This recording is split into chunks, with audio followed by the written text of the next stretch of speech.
할렐루야. 네, 반갑습니다. 8월 넷째 주 3부 예배 가운데 나오신 성님들 또 환영하고 축복합니다. 또 병상에서 영상으로 또 예배에 참여한 성도님들 또 환영하고 축복합니다. 우리 전후좌우로 얼굴 보시면서 인사하는데 입술에 침을 좀 바르시고 이렇게 인사합시다. 당신이 세상에서 제일 아름답습니다.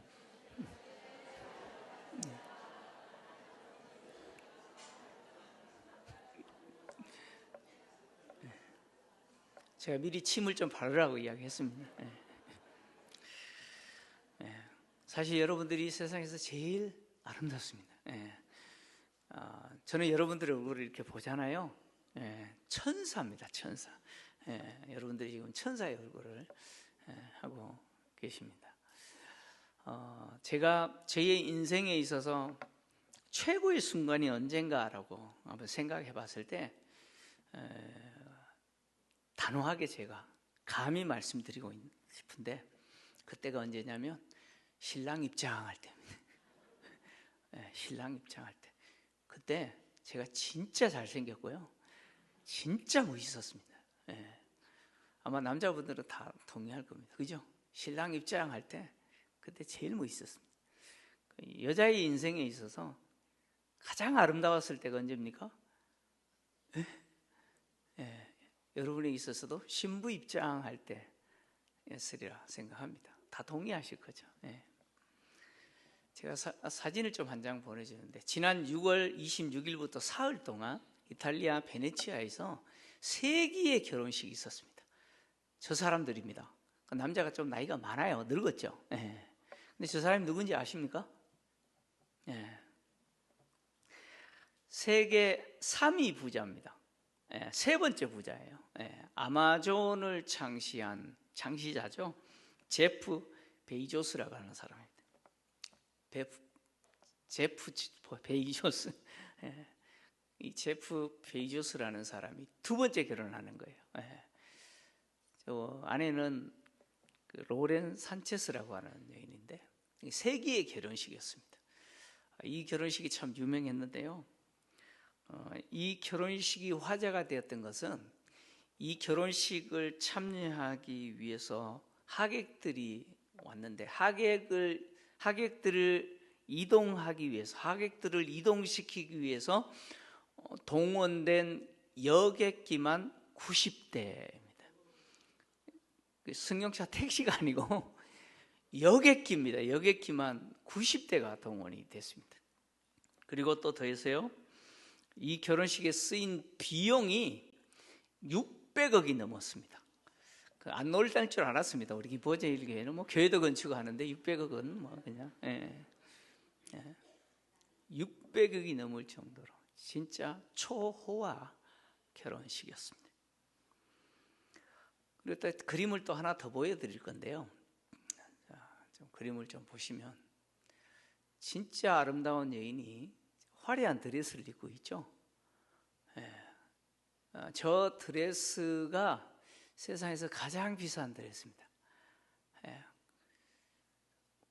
저게 내 거 같은데, 그죠? 여자분들은 저거 내 건데 내가 입어야 어울리는데 뭐 이런 생각하시는 분들 계실지 모르겠습니다. 저 드레스는요, 세상에서 가장 비싼 드레스로서 쿠알라룸푸르 나이팅게일 드레스입니다. 저 드레스의 값이 얼마냐? 3천만 달러가 넘습니다. 3천만 달러. 아무런 반응이 없는 이유는 지금 저게 얼마인지 계산이 안 되기 때문이죠. 우리 돈으로 계산을 해드릴게요. 419억이 넘습니다. 이제 조금 놀라는 분이 있고 대부분 안 놀라시는데, 뭐 600억도 안 놀라는데 419억이야 뭐. 저 드레스는요, 우리가 하나 갖기도 힘든 다이아몬드가 몇 개가 달렸느냐? 751개가 달렸습니다. 다이아몬드 751개가 달려 있어요. 그리고 무려 70캐럿. 잘 모르겠어요. 이게 보석이 뭐 이렇게 저는 잘 몰라가 그러는데 70캐럿짜리 다이아몬드가 그냥 주렁주렁 달렸답니다. 그래서 저 드레스의 그 화려함과 웅장함은 세계 최고라고 합니다. 가장 비싼 드레스죠. 여성들은 좀 저 정도 입고 또 세기의 그 화려한 결혼식장 주인공이 되면 얼마나 좋을까, 이런 생각들 아마 해보실지 모르겠습니다. 근데 이런 질문을 좀 던져볼게요. 그럼 세상에서 가장 아름다운 신부는 누굴까요? 저렇게 가장 화려한 세기의 결혼식, 그 화려하고 또 초호화로운 결혼식 주인공이 되어서 세상에서 하나밖에 없는 가장 비싼 드레스를 입고 있는 신부가 가장 아름다운 신부일까요? 제가 이제 주례를 하지 않습니까? 그죠? 주례를 할 때마다 제가 느끼는 게 있습니다. 그 느끼는 게 뭐냐면, 세상에서 가장 아름다운 신부는 지금 이 순간 결혼식장에 서 있는 그 신부라는 거죠. 진짜입니다. 왜 그러냐면, 신랑에게 있어서 지금 그 순간 세상에서 가장 아름다운 여인은 누굽니까? 내 아내가 되기 위해서 나를 바라보는 그 신부예요. 그 신부는 그 신랑의 눈에서 제일 아름다운 신부예요. 제일 아름다운 신부예요. 한 남편의 아내가 되는 것도 참 영광이고, 그 아내의 신부가 되는 것도 참 아름다운데, 그럼 땅에 있는 한 나라를 통치하는 왕이나 황제의 아내가 된다라고 하는 것은 한 여인에게 있어서 최고의 영광 아니에요, 그죠? 그래서 궁중에서 무수리들이 그렇게 싸운 거 아니에요, 그죠? 무수리들은 중전이 안 되는군요. 양방직 자녀들이 그렇게 싸웠던 거 아니에요? 근데 땅의 나라도 아니고 땅을 통치하는 왕도 황제도 아닌 하늘과 땅을 창조하신, 이 피조 세계와 우주 만물을 창조하시고 주권적으로 능력으로 통치하시는 그 창조주이시면서 절대자이신 하나님의 신부가 된다. 이것은 비교할 수 없는 영광이죠. 비교할 수 없어요. 그래서 성경은 세상에서 가장 아름다운 신부는 바로 예수 그리스도의 신부가 된 땅에 있는 교회와 성도라고 이야기하는 것이죠. 교회와 교회된 성도들은 장차 그리스도의 신부로서 그리스도께서 베푸시는 그 혼인 자리에서 뭘 누려요? 그 영광을 누릴 거라. 비교할 수 없는 그 찬란한 영광을 누리게 될 겁니다. 그 이야기가 이제 기록이 되어 있습니다. 오늘 본문의 내용은 바벨론의 멸망을 기뻐하고 절구하면서 할렐루야라고 찬양하는 세 그룹 중에 두 번째와 세 번째 그룹에 대한 이야기입니다. 두 번째 그룹은 24장로와 네 생물이 아멘 할렐루야라고 하나님을 찬양하는 내용이죠. 특별히 하나님의 보좌 앞에 엎드려서 예배 드리는 거잖아요. 그 예배를 통해서 아멘 할렐루야라고 하나님을 찬양하는 내용인데, 이 두 번째 등장하는 24장로와 네 생물은 천상적 존재죠. 24장로는 교회, 땅에 있는 교회를 상징하는 천상적 존재고, 네 생물은 피조 세계 전부를 상징하는 천상적 존재입니다. 이 존재가 아멘 할렐루야라고 찬양했는데, 아멘이라는 말은 동의어죠. 그렇다, 그렇다, 맞다라는 동의어입니다. 무엇에 대한 동의입니까? 첫 번째 등장했던 그룹의 그 찬양의 내용을 동의하는 거예요. 첫 번째 등장했던 그룹은 누굽니까? 하늘의 허다한 무리죠. 구원받은 모든 성도들이에요. 그 성도들이 찬양했어요. 할렐루야라고 찬양했어요. 두 번이나 할렐루야라고 찬양했죠. 그 찬양의 내용이 뭡니까? 구원과 영광과 능력이 우리 하나님께 있다. 그리고 하나님의 심판은 참되고 의로운데 그 이유가 뭐냐? 하나님이 음녀 바벨론을 심판하시고 당신의 종들의 피를 그 음녀의 손에 갚으셨다라고 하는 이 찬양에 대해서 맞다, 그렇게 동의하면서 아멘 하면서 할렐루야라고 찬양한 것이죠. 그래서 24장로와 네 생물의 이 찬양의 역할은 하나님이 어떤 분이신지 확정하는 거예요. 하나님은 어떤 분이세요? 하나님은 당신 홀로 당신의 성도들을 위한 구원을 베푸시는 분이시고, 인류의 역사를 당신의 주권적으로 그 능력으로 통치하시고 당신의 백성들을 찾아내시고 구원하실 뿐만 아니라 그 구속의 역사를 성취하시는 것을 통해서 그 과정에서 무엇을 누리세요? 영광을 누리시는 분이시라는 거예요. 하나님 그런 분이시라는 거예요. 당신의 백성들을 반드시 구원하시는 분, 그리고 또 더하여서 음녀 바벨론을 심판하시고 땅에서 예수 믿는 것 때문에 조롱과 수치를 당하고 심지어 죽임까지 당한 성도들의 그 원한을 갚아주시는 하나님, 이 땅에서 우리가 예수 믿으면서 당하는 그 어려움을 반드시 갚아주시는 그 하나님, 맞다, 우리 하나님은 그런 분이다라고 이 24장로와 이 네 생물이 확정하는 거예요. 증명하는 거죠. 맞다라고.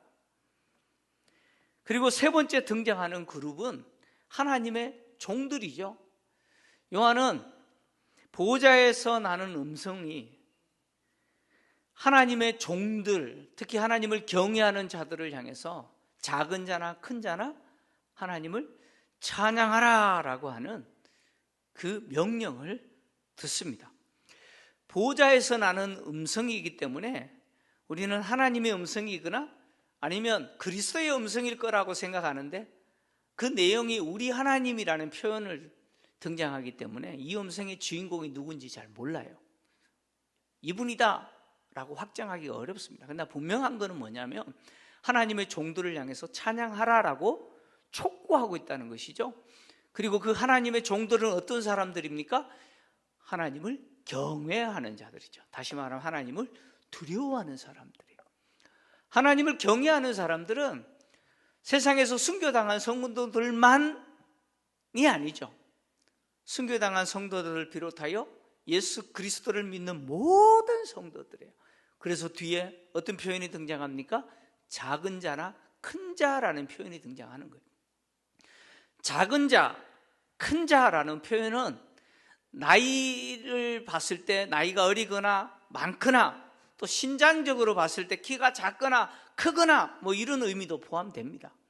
근데 그런 의미도 포함되지만 사회적, 지적, 신앙적 모든 계층들은 하나님을 찬양하라 그런 이야기예요. 그러니까 교회를 이루고 있는 모든 구성원들이겠죠. 교회의 모든 성도들을 향해서 하나님을 찬양하라 라고 이야기하고 있는 것이죠. 그래서 나이가 작은 어린 아이부터, 아까 화면에서 봤던 그런 갓난아기부터 연세가 많은 어르신들, 노년에 이르기까지, 그리고 또 더해서 사회적으로 높은 신분이든 비천한 분이든 지적으로 총명이 탁월한 분이든 그렇지 못한 분이든, 그리고 신앙적으로 성숙한 성도이든 이제 막 예수 믿기 시작한 어린아이 같은 신앙을 갖고 있는 분이든 교회를 이루고 있는 모든 성도는 하나님을 찬양하라 라는 명령이죠. 간혹 교회에서 찬양할 때 입을 꼭 다물고 계시는 분이 있어요. 손을 들고 찬양합시다 그러는데 손을 안 들어요. 내가 지금 나이가 얼마인데 연세가 많으시면 입을 열어서 찬양하면 안 됩니까? 손을 들고 찬양하면 채통이 말이 아닙니까? 여러분, 사회적으로 내가 신분이 어떤 신분인데 내가 입을 열어서 무슨 상관이 있습니까? 나이에 아무 상관이 없어요. 내가 세상에 어떤 신분인지 아무 상관이 없어요. 하나님을 찬양해야 돼요. 박수 치면서 소리 지르면서 손을 들고 하나님을 찬양하라라고 명령하는 거예요. 왜 이렇게 찬양해야 됩니까? 그 이유가 무엇입니까? 왜 교회를 이루고 있는 모든 성도는 다 이렇게 하나님을 찬양해야 됩니까? 그 이유는 두 가지죠. 첫째는 하나님이 통치하시기 때문이고, 두 번째는 어린 양의 혼인잔치가 준비되었기 때문이에요.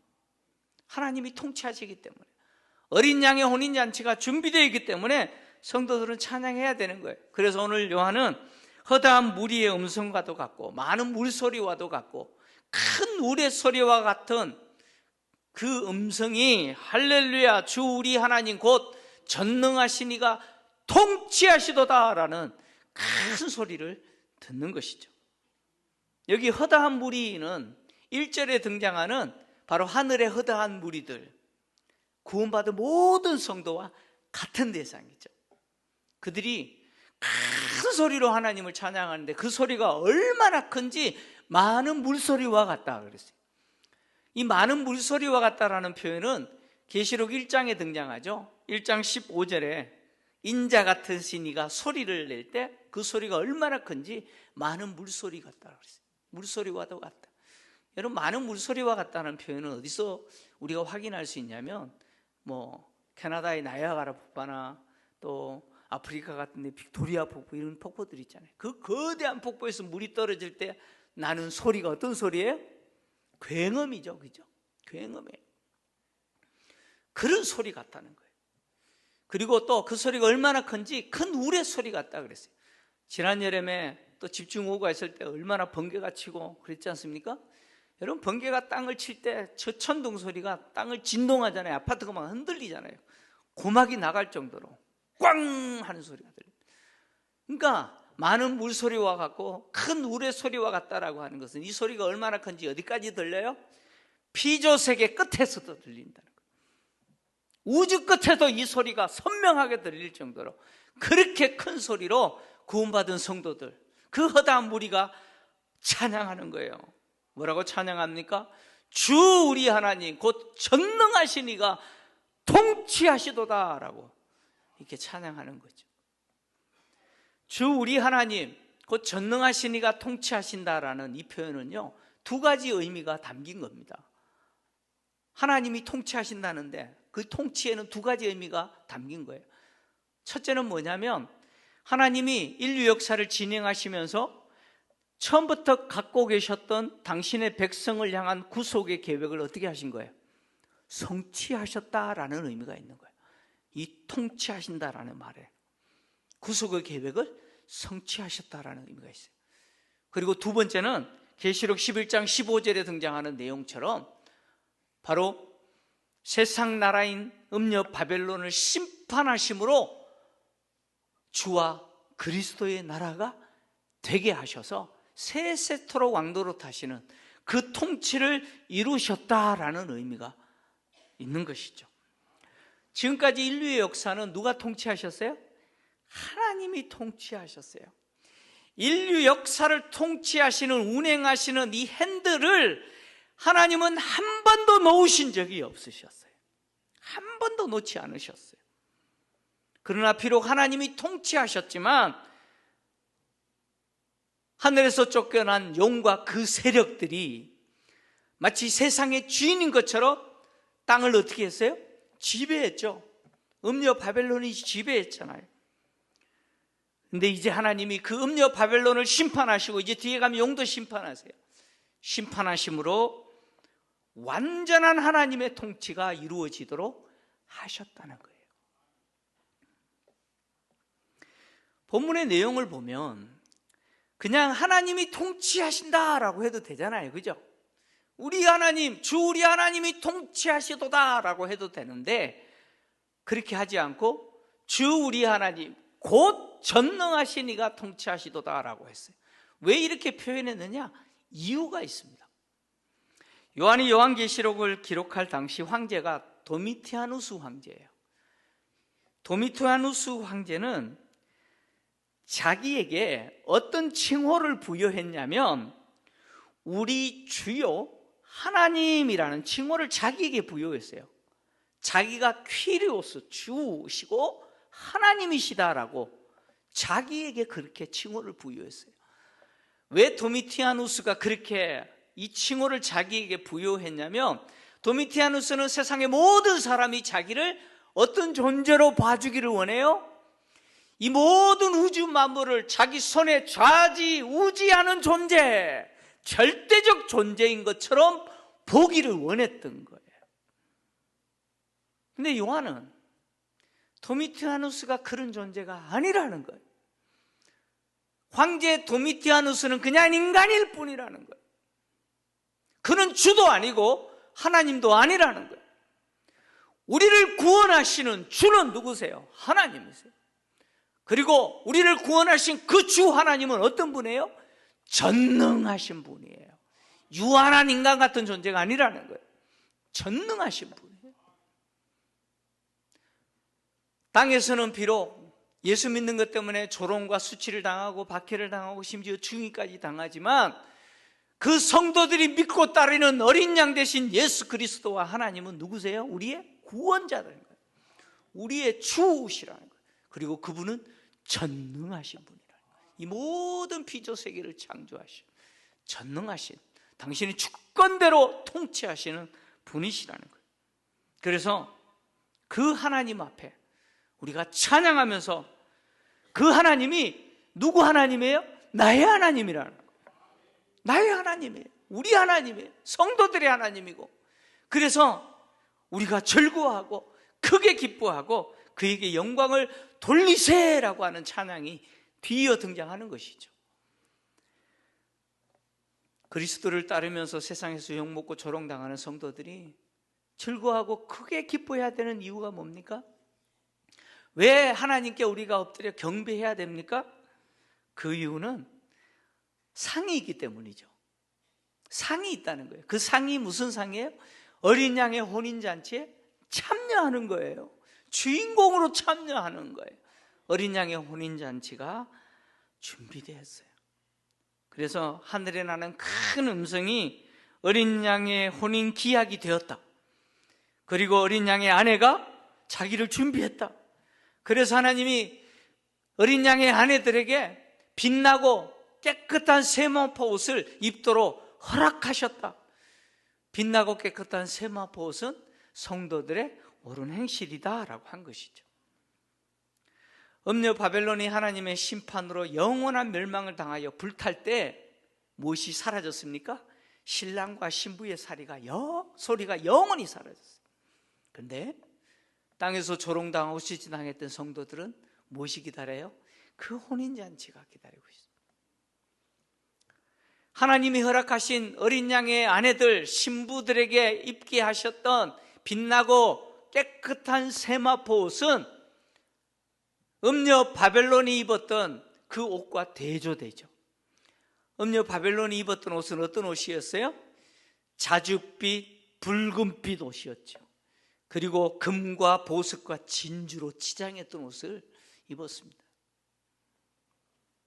어린 양의 아내들이 하나님이 허락하셔서 입고 있는 이 빛나고 그리고 깨끗한 세마포 옷, 뭘 말할까요? 이게 상징인데요.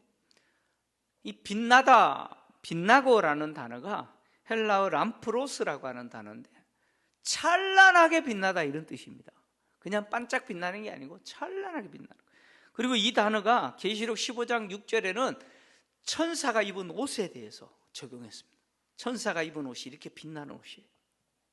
그리고 계시록 22장 16절에 보면 예수님이 당신을 뭐라고 표현하냐면 나는 광명한 새벽별이다 이렇게 자기를 소개했어요. 예수님이 자기를 광명한 새벽별이다 라고 소개했는데 이 광명한이라는 단어가 바로 이 단어입니다. 주님은 어떤 분이에요? 찬란하게 빛나는 새벽별과 같은 분이라는 거예요. 성도들이 입은 그 옷이 그렇게 찬란하게 빛나는 옷이라는 거예요. 그리고 깨끗한 옷이죠. 이 깨끗한이라고 하는 단어가 카다로스라고 하는 단어인데 순결한 그런 뜻입니다. 아주 순결한, 흠이 전혀 없는, 티가 전혀 없는 그 세마포 옷을 성도들이 입었는데 이 빛나고 깨끗한 옷은 문자적으로 옷이 아니고 뭐예요?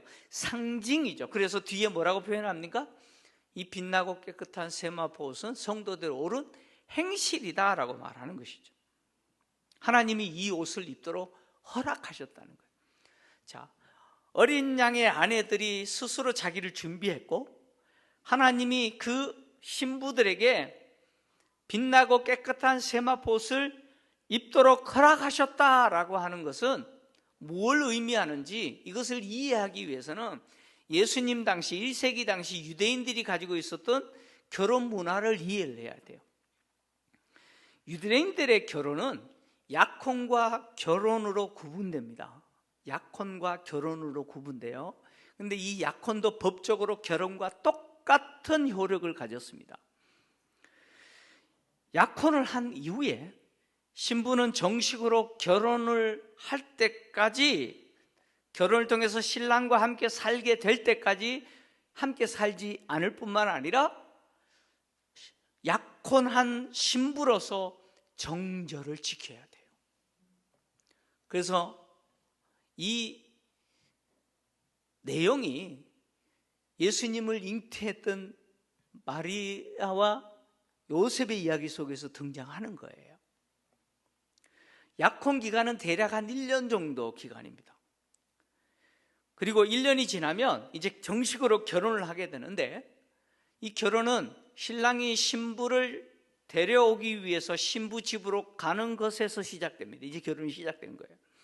그리고 신부를 신랑의 집으로 데려올 때 수많은 무리들이 뒤를 따르는 것이죠. 어린 양의 신부가 준비되었고 빛나고 깨끗한 세마포 옷을 입었다라고 하는 것은 무슨 기간이 이제 끝났다는 거예요. 약혼 기간이 끝났다는 거예요. 약혼 기간이 끝났고 이제 무엇이 지금 진행됩니까? 결혼이 진행된다, 그런 이야기죠. 신부가 신랑을 만날 준비가 다 끝났다는 거예요. 다 끝났다는 거예요. 성경은 교회와 그리고 그리스도와의 관계, 교회된 성도와 그리스도와의 관계를 신랑과 신부로 비유하죠. 에베소서 5장이 그렇게 표현하고 있어요. 그리고 예수님이 다시 오시는 재림을 이야기하실 때 호린 예식의 비유로 말씀을 하셨어요. 다 이 이유 때문이죠. 그래서 땅에 있는 교회는 그리스도와 어떤 관계예요? 약혼한 관계라는 거예요. 약혼 관계이기 때문에 신부인 우리를 데리러 오실 때까지 그 신랑을 기다리는 약혼자로서 우리는 뭘 지켜야 돼요? 뭘 지켜야 돼요? 정절을 지켜야 된다는 거예요. 그래서 계시록 14장에 승리한 성도들을 상징하는 14만 4천에 대해서 설명할 때 계시록 14장 4절을 보시면 뭐라고 표현하고 있냐면 음녀와 더불어 더럽히지 않은 자라고 표현하는 거예요. 더럽히지 않는 자라고 표현하는 거예요. 그리고 성령이 아시아 7교회에 보낸 편지 내용 속에서 4대 교회와 라오디게아 교회에 주신 약속 속에 바로 이 흰 세마포옷에 대한 이야기가 있어요. 계시록 3장 4절 5절 보면 4대 교회를 향해서 이렇게 말씀하시죠. 4대 교회 안에 옷을 더럽히지 않는 자들이 있다는 거죠. 그들이 무슨 옷을 입고 있어요? 흰 옷을 입고, 이 세마포옷이죠. 그리고 이기는 자에게 주신 약속이 뭡니까? 바로 흰 옷을 입을 것이다, 이 세마포옷을 입게 될 거다라는 약속이죠. 계시록 3장 18절에 라오디게아 교회 성도들을 향해서 무슨 옷을 사 입으라 그래요? 흰 옷을 사서 입어 부끄러움을 가려라고 이야기하는 거예요. 바로 이 빛나고 깨끗한 세마포옷이에요. 바울 역시 이 땅의 성도들, 예수 그리스도를 믿는 성도들은 하나님이 거룩하게 하시고 깨끗하게 하신 존재라고 이야기합니다. 에베소서 5장 26절 27절 같이 읽겠습니다. 시작. 이는 곧 물로 씻어 말씀으로 깨끗하게 하사 거룩하게 하시고 자기 앞에 영광스러운 교회로 세우사 티나 주름 잡힌 것이나 이런 것들이 없이 거룩하고 흠이 없게 하려 하심이라. 아멘. 교회는 예수 그리스도께서 십자가에 흘리신 그 보혈의 피로 그 죄를 깨끗하게 씻은 존재, 성령에 거듭나게 하시는 중생의 사역으로 물로 깨끗하게 씻은 존재들이 성도들이라는 거예요. 그래서 깨끗한 존재이기 때문에 그 깨끗한 삶을 유지해야 된다는 거예요. 그래서 바울은 고린도 후서 7장 1절에 이렇게 권면하고 있는 것이죠. 같이 읽겠습니다. 그런즉 사랑하는 자들아, 이 약속을 가진 우리는 하나님을 두려워하는 가운데서 거룩함을 온전히 이루어 육과 영의 온갖 더러운 것에서 자신을 깨끗하게 하자. 아멘. 하나님의 은혜로 우리는 깨끗하게 되었습니다. 하나님이 빛난 그리고 깨끗한 세마포 옷을 성도들에게 입게 하신 것은 우리가 잘나서 입은 게 아니에요. 하나님이 베푸신 뭐예요?